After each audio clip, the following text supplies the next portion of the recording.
اعوذ باللہ من الشیطان الرجیم بسم اللہ الرحمن الرحیم الحمد للہ رب العالمین والصلاة والسلام علی اشرف الانبیاء والمرسلین وعلی اہل بیتہ الطیبین۔ السلام علیکم ناظرین، رمضان المبارک کا آغاز ہوا جاتا ہے۔ ماہ مبارک کی ایک خاص اہمیت و مقام ہے۔ مقام ماہ مبارک کا ادراک ہر ایک کی اپنی سطح فکری اور اس مہینے سے متعلق اس کی معرفت پر منحصر ہے۔ لوگوں کے درمیان ماہ مبارک رمضان کا ایک عمومی تعارف اور پہچان یہ پائی جاتی ہے کہ عموماً لوگ اس مہینے کو روزہ داری سے مربوط کرتے ہیں۔ اگر پوچھا جائے کہ ماہ مبارک رمضان کیا ہے تو جواب میں پہلی بات یہی کہی جاتی ہے کہ رمضان روزوں کا مہینہ ہے۔ چونکہ مسلمان عمومی طور پر اسی حوالے سے گفتگو کرتے رہتے ہیں، لہٰذا غیر مسلم بھی اس مہینے کو اسی صفت سے جانتے ہیں، یعنی بس اتنا ہی جانتے ہیں کہ اسلامی کیلنڈر کے مطابق ماہ رمضان ایک ایسا مہینہ ہے جس میں مسلمان روزہ رکھتے ہیں، دن میں کچھ کھاتے پیتے نہیں اور شام کو افطاری وغیرہ کا انتظام بڑھ چڑھ کر کرتے ہیں، اور اس مہینے کے اختتام پر خوشی مناتے ہیں اور وہ دن ان کی عید کا دن ہوتا ہے۔ اس میں کوئی شک نہیں کہ یہ مہینہ ماہ صیام بھی ہے، اور اس مہینے کی دیگر صفات و برکات اور آثار کو مد نظر رکھتے ہوئے اس مہینے کو شہر التوبہ، شہر المغفرہ اور شہر الرحمہ بھی کہا جاتا ہے۔ لیکن یہ سب اس مہینے کے صفاتی نام ہیں جو کہ اسے اس کے آثار و برکات کو مد نظر رکھتے ہوئے دیے جاتے ہیں۔ چنانچہ اس مبارک مہینے کی حیثیت و مقام کو مد نظر رکھتے ہوئے روایات و احادیث کی روشنی میں اسے شہر اللہ بھی کہا جاتا ہے۔ شہر اللہ یعنی اللہ کا مہینہ۔ یوں تو سارے مہینے اللہ ہی کے ہیں، لیکن یہ مقام ماہ رمضان ہے کہ اس کو خدا سے نسبت حاصل ہے۔ پیغمبر رحمت حضرت محمد مصطفیٰ صلی اللہ علیہ وآلہ وسلم نے ایک مرتبہ اس مبارک مہینے کے استقبال میں اپنے اصحاب کو مخاطب کرتے ہوئے ارشاد فرمایا: ایھا الناس انہ قد اقبل الیکم شہر اللہ بالبرکۃ والرحمۃ والمغفرہ۔ اے لوگو، اللہ کا برکت، رحمت اور مغفرت سے بھرپور مہینہ آ رہا ہے۔ جس طرح خانہ کعبہ بیت اللہ ہے، یعنی اللہ کا گھر، اور یہ اس کا مقام و حیثیت ہے کہ خدا نے اسے اپنا گھر کہا۔ چنانچہ حضرت ابراہیم اور حضرت اسماعیل علی نبینا و علیہم الصلاۃ والسلام کو مخاطب قرار دیتے ہوئے فرمایا: ان طہر بیتی، یعنی میرے گھر کو پاک صاف رکھا کرو۔ بیتی، میرا گھر، کیا عظمت و مقام ہے۔ کسی نے کیا خوب کہا: کعبہ نیازی بے ابر ریشم ندارت، یائے بیتی جمال کعبہ است۔ یعنی خانہ کعبہ کسی تزئین و آرائش کا محتاج نہیں کہ اسے ڈیکوریٹ کیا جائے۔ یائے بیتی یعنی لفظ بیتی میں جو یا ہے، بیتی یعنی میرا گھر، یہ جو یا ہے یہی جمال کعبہ ہے۔ کعبہ کا جمال و زیبائی بس یہی کہ اللہ نے اسے اپنا گھر کہہ کر پکارا۔ اسی طرح ماہ مبارک رمضان کی شان کے لیے بس یہی کافی ہے کہ اسے اللہ کا مہینہ کہا جاتا ہے۔ شہر اللہ، اللہ کا مہینہ۔ بے شک ماہ مبارک رمضان شہر اللہ ہے، شہر المغفرہ ہے، شہر التوبہ ہے، لیکن پھر بھی یہ اس کا مکمل تعارف نہیں، بلکہ سوال پیدا ہو جاتا ہے کہ باقی مہینوں کو چھوڑ کر صرف اسی کو کیوں شہر اللہ کہا گیا؟ یہ عظمت، یہ مقام صرف اسی مہینے کو کیوں حاصل ہے؟ اس سوال کا جواب بھی کوئی اور کیوں دے؟ وہی دے، اسی سے پوچھا جائے جس کا یہ مہینہ ہے۔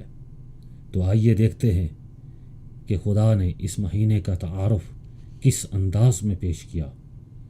قرآن مجید میں ارشاد باری تعالیٰ ہوتا ہے: شہر الرمضان الذی انزل فیہ القرآن،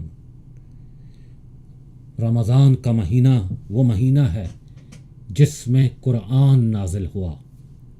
اور دوسری جگہ فرمایا انا انزلناہ فی لیلۃ القدر، کہ ہم نے اس قرآن کو لیلۃ القدر میں نازل کیا جو کہ ماہ رمضان میں ہے۔ تو قرآن میں کہیں اس انداز میں ماہ مبارک کا تعارف یہ نہیں کروایا گیا کہ کہا ہو رمضان روزوں کا مہینہ ہے۔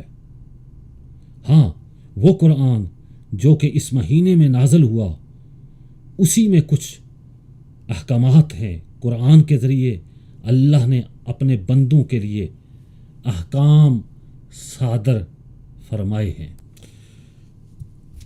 ان احکامات میں سے ایک حکم الہی یہ ہے فمن شاہد منکم الشہر فلیصمہ ومن کان مریضا او علی سفر فعدۃ من ایام اخر یرید اللہ بکم الیسر ولا یرید بکم العسر، یعنی تم میں سے جو کوئی اس مہینے میں اپنے وطن میں حاضر ہو وہ روزے رکھے، اور جو کوئی بیمار ہو یا سفر پہ ہو وہ اتنے ہی روزے کسی اور وقت میں رکھے، اور اللہ تمہارے لیے آسانی چاہتا ہے۔ پس رمضان المبارک ماہ نزول قرآن ہے، اور یہی اس کا حقیقی تعارف ہے جو خود خدا نے اس مہینے کا تعارف کروایا۔ اس مہینے کا تمام تر شرف اور اس کا مقام اور منزلت جس کی بنیاد پر اس کو دوسرے مہینوں پر برتری حاصل ہوئی، اور جس کی بنیاد پر یہ مہینہ اللہ کا مہینہ قرار پایا، وہ چیز کیا ہے؟ وہ نزول قرآن ہے۔ اب سوچنے کا مقام ہے کہ اگر اس مہینے کی عظمت نزول قرآن کی وجہ سے ہے تو پھر خدا نے خاص طور پر اس مہینے میں روزہ رکھنے کا حکم کیوں دیا؟ تو اس سوال کا جواب بھی ہمیں خود قرآن سے ملتا ہے۔ جب خود قرآن کا صحیح تعارف حاصل ہو تو اس سوال کا جواب بھی آسانی سے مل جاتا ہے۔ اس مہینے میں نازل ہونے والی خدا کی آخری کتاب قرآن مجید کا تعارف خود اسی کتاب کے آغاز میں ہی کروا دیا گیا ہے۔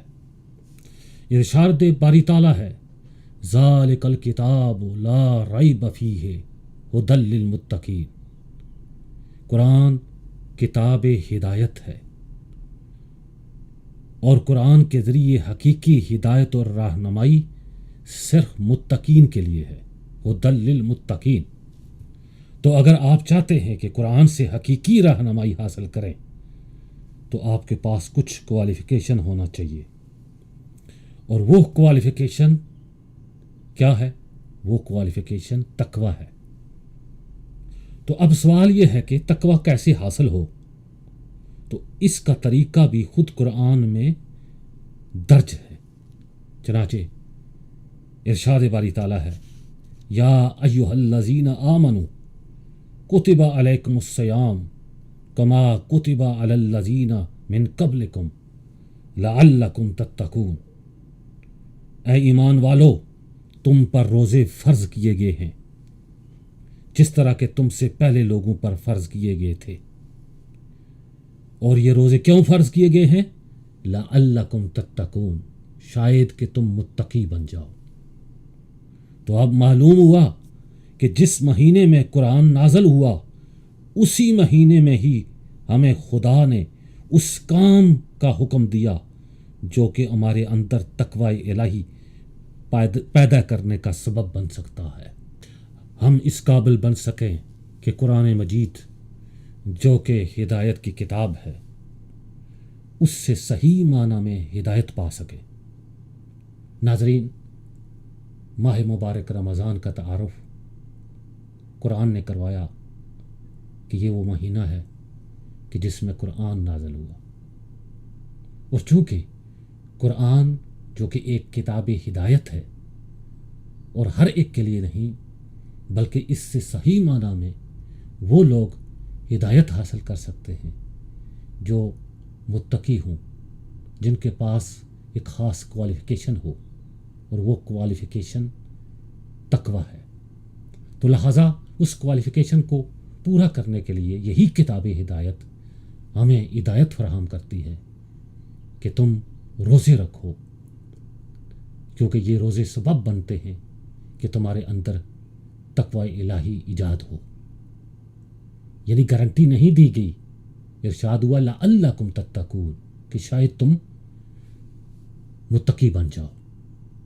کیونکہ یہ سوال یہاں پر پیدا ہوگا کہ ہر روزے دار کیا متقی بن جاتا ہے؟ نہیں، یہ اپنی جگہ پر ایک بحث ہے۔ تو چونکہ روزہ متقی بننے کا ذریعہ ہے، اس لیے روزے کا حکم دیا تاکہ ہم اس مہینے میں نازل ہونے والی کتاب سے ہدایت حاصل کر سکیں۔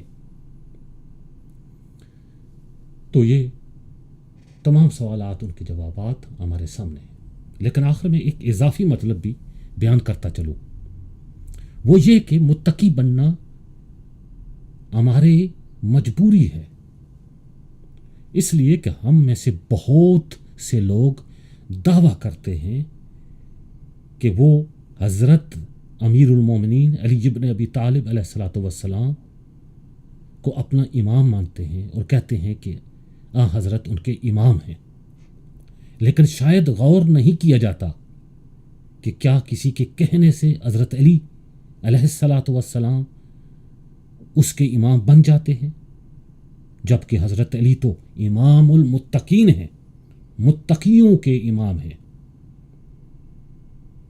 تو لہٰذا امام علی کو امام کہنے سے پہلے وہی کوالیفیکیشن اسی کی ضرورت ہوگی جو کوالیفیکیشن قرآن سے ہدایت لینے کی ہے، یعنی تقوی۔ اور ایک اور بات، ہر مسلمان کی خواہش ہے کہ وہ جنت میں داخل ہو، لیکن کبھی غور کیا اور جاننے کی کوشش کی کہ جنت میں کون داخل ہو سکتا ہے؟ خود جس نے جنت بنائی اسی کا ارشاد قرآن مجید میں موجود ہے، وَأُزْلِفَتِ الْجَنَّةُ لِلْمُتَّقِينَ، جنت تو متقیوں کے لیے ڈیکوریٹ کی گئی ہے، آمادہ کی گئی ہے۔ ناظرین، یہ نعرہ بھی اور یہ بات بھی اپنی جگہ پر 100% صحیح ہے، اور کسی کو اس سے اختلاف کی جرت نہیں کہ جنت علی والوں کی ہے، لیکن اختلاف اس میں ہے کہ علی والا کون ہے۔ علی والا وہی ہے جس کا علی امام ہے، اور علی ہر کسی کا امام بننے پر راضی نہیں۔ علی امام ہے تو صرف متقیوں کا، امام المتقین ہے۔ تو جناب والا روزہ رکھے بغیر چارہ نہیں، اس لیے کہ نمبر 1، ہم قرآن سے ہدایت چاہتے ہیں، لیکن قرآن تو ہدی للمتقین ہے۔ نمبر 2، ہم علی مولا کی امامت میں آنا چاہتے ہیں، لیکن علی مولا تو صرف امام المتقین ہیں۔ نمبر 3، ہم جنت میں داخل ہونا چاہتے ہیں، لیکن وہاں بھی بیریئر لگا ہے اور لکھا ہے کہ ازلفت الجنت للمتقین۔ ناظرین، آج کے لیے اتنا ہی کافی، ایک اور ویڈیو کے ساتھ آپ کی خدمت پہ حاضر ہوں گے، تب تک کے لیے اجازت دیجیے، والسلام۔